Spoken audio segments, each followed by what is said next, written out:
Hello and welcome, dearest. I'm Grandma Mimsy, and thank you for returning with me in the nail stamping journey.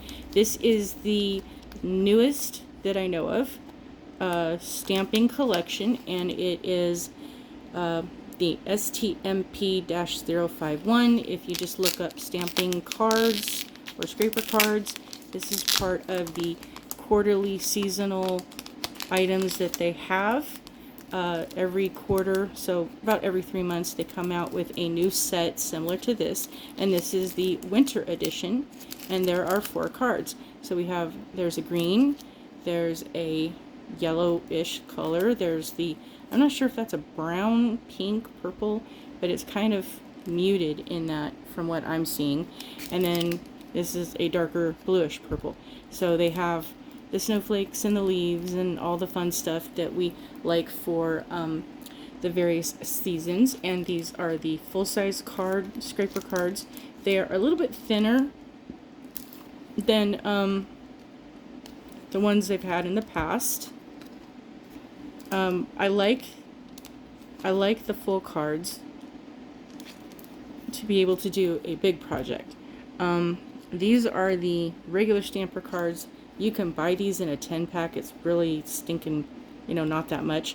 And these are the very thinnest ones that they have. They are very flexible and very movable, if you can see on that. Whereas these ones have a little more less give, a little more stiffness to them. So I like these for larger designs, and if I'm working on a project, these bigger ones make it easier as you scrape, and you can turn and clear things off, and so they have a bigger surface area. Trying to figure out, this one is one of the ones, see, these are what they consider half cards, and why they consider them half cards. I'm not sure if you can see the difference in the size. So 2 of these equals 1 of these. This one is the one that is, I'm not sure if you can, there. This one has a design, and this one came with a special stamper. I don't think it was this one. I think because usually the items match, and this one doesn't match. It just happens to be in a similar shade.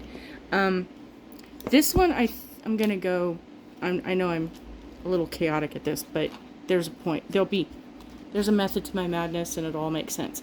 So these ones come in sets when you get a limited edition, or you get something that is a special or seasonal or something to that effect, a stamp for a cause, or it's in a bundle, or it's in a monthly box, or like the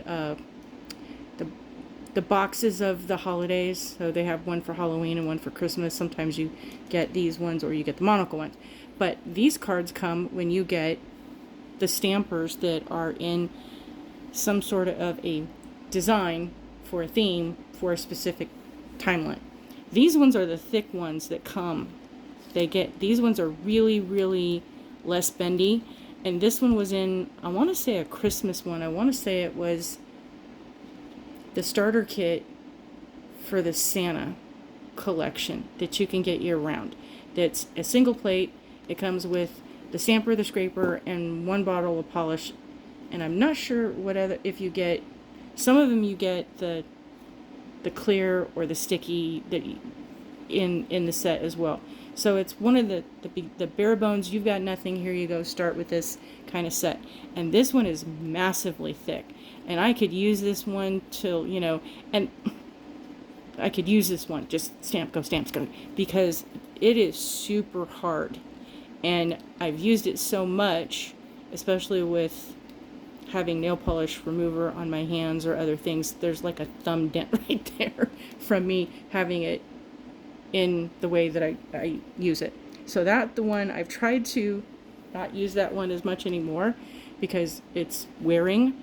This one I just didn't clean from the last stamping sessions that I did. Yes, bad grandma. Anyway, these ones again are the specialty ones that, like I said, you get with these ones, and they're not as thick as this one, but not as, where did it go? I thought I had it. Oh well. These ones are the ones that you get in this. Sometimes we get confused with all the details. These are not as thick as this one. Not quite. Yeah. These ones are thicker than this one. Definitely thicker than this one. So in the order of how thickness they go, there's this one, then there's these two, then there's this size or style, and then there's this one.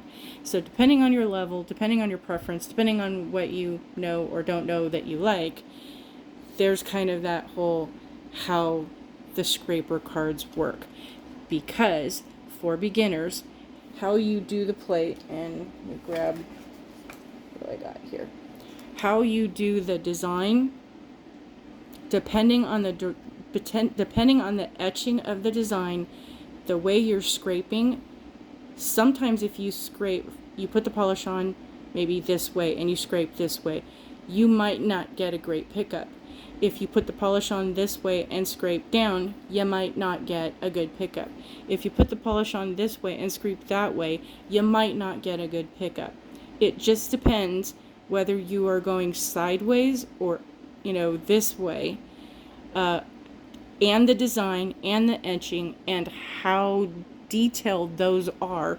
The scraper that you're using can affect how that works in the process. The polish that you're using, whether it's something that has a shimmer or a hollow or just a cream, the type of polish that you use can have effects. So this is a multifaceted, multi-layer, multi-directional of things that all go into the mix that may or may not have anything to do with you other than your lack of experience of knowing what to try. Which is kind of why when I go through the plates, when I get a new plate, or there's a plate that is a seasonal thing, I'll come back that a lot of people are interested in, and I show you on paper. I show you the stamping processes, how going in the direction and the techniques of what you're doing make a difference in your results. And your scraper cards have they are part of a piece of the puzzle to make your stamping experience enjoyable. So, that being said, these are cute. I get a set to use because, hello, this is not even anywhere near. I have several that they just kind of end up because, well, there's some I like and some I keep reusing, and I always need a bunch as I'm trying to do stuff, so it's just kind of nice to have them handy. So I get a set to use and I get a set to keep because I also collect each season as best I can when I can. I've missed a few, so I get the ones that I can keep that are unopened just because at some point I'm going to want to do something with them, but right now they're just kind of sitting in their packages until I figure out what I'm going to do. But at some point when I get a place where I can have more room to unleash the creative demons in me, and yay, I got my sewing machine out of storage, so there's, anyway, that's a whole other rabbit hole to go down to. But so yes, at some point we'll have all kinds of things that we can share.